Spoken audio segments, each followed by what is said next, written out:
छत्तीसगढ़ की बात करते हैं। छत्तीसगढ़ में दोनों दल तकरीबन सभी सीटों पर अपने उम्मीदवार उतार चुके हैं। पहले फेज के मतदान के लिए सभी कैंडिडेट पर्चा दाखिल कर भी चुके हैं।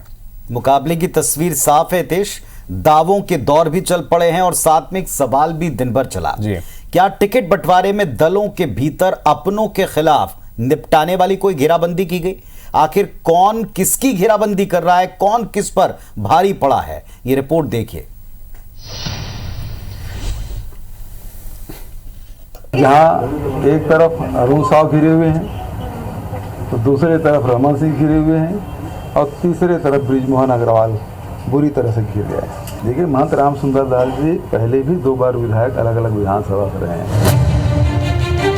तो मुख्यमंत्री का दावा है कि इस बार के चुनाव में सारे हथकंडे आजमाने के बाद भी भाजपा खेमे में घबराहट है। एक तरफ अरुण साव तो दूसरी तरफ रमन सिंह और बृजमोहन घिरे हुए हैं। कांग्रेस की सरकार बनना तय है, क्योंकि बीते 5 साल में प्रदेश सरकार के काम के आगे बीजेपी मुद्दाविहीन है। स्थानीय दिग्गजों पर खुद भाजपा के केंद्रीय नेतृत्व को भरोसा नहीं है। एक तरफ कांग्रेस का दावा है कि कई स्तर पर किए गए सर्वे के आधार पर टिकट वितरण के बाद बीजेपी के दिग्गज अपने अपने इलाकों में उलझे हुए हैं, लेकिन दूसरी तरफ टिकट कटने के बाद रामानुजगंज से मौजूदा कांग्रेसी विधायक बृहस्पत सिंह इसके उलट अपनी ही पार्टी की समझ पर सवाल उठाते दिखे। बृहस्पत सिंह के निशाने पर सीधे डिप्टी सीएम टीएस सिंहदेव रहे। बृहस्पत का दावा है कि महाराज साहब की सेटिंग के चलते पार्टी ने जानबूझकर भाजपा के दिग्गजों के सामने कमजोर और डमी कैंडिडेट उतारे हैं।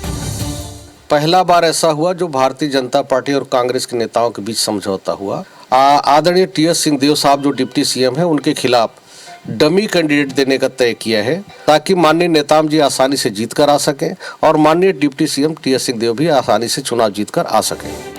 वैसे बृहस्पत सिंह और डिप्टी सीएम टीएस सिंहदेव के बीच की तल्खी किसी से छिपी नहीं है, उस पर टिकट कटने की टीज भी है। लेकिन बृहस्पत के बहाने बीजेपी को कांग्रेस को घेरने का बड़ा मौका मिला। पूर्व सीएम रमन सिंह, पूर्व मंत्री बृजमोहन अग्रवाल ने बृहस्पत सिंह के बयान के बहाने सीधे सीधे कांग्रेस पर अपनों की बलि चढ़ाने का आरोप लगाया। बृजमोहन अग्रवाल ने रायपुर दक्षिण से उनके सामने उतारे गए कांग्रेस कैंडिडेट महंत राम सुंदर दास को लेकर तंज कसते हुए कहा कि महंत जी जांजगीर चांपा से तैयारी में थे और उन्हें रायपुर दक्षिण से टिकट देकर उनके साथ धोखा किया। आरोपों को खारिज करते हुए महंत राम सुंदर दास ने भी कहा कि वो पार्टी के सिपाही हैं, उन्हें जहां से टिकट मिला है वो लड़ेंगे।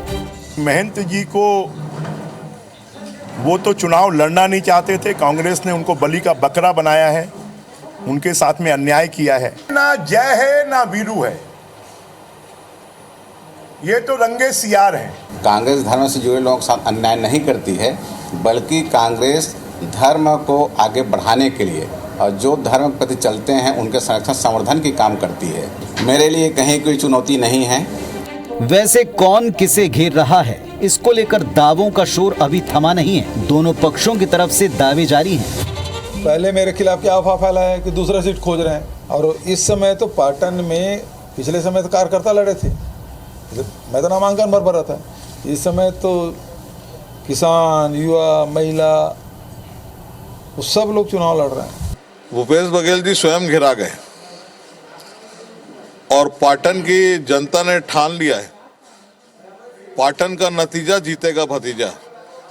तो अपने पाटन को देखें, जहां पर वो घिरा चुके हैं, हार रहे हैं वो। बहरहाल चुनावी मैदान पर दम दिखाने के लिए दावे तो होंगे ही, पर मूल सवाल ये है कि चक्रव्यूह किसका है, इसमें फंसाया किसे जा रहा है, विरोधियों को या अपनों को?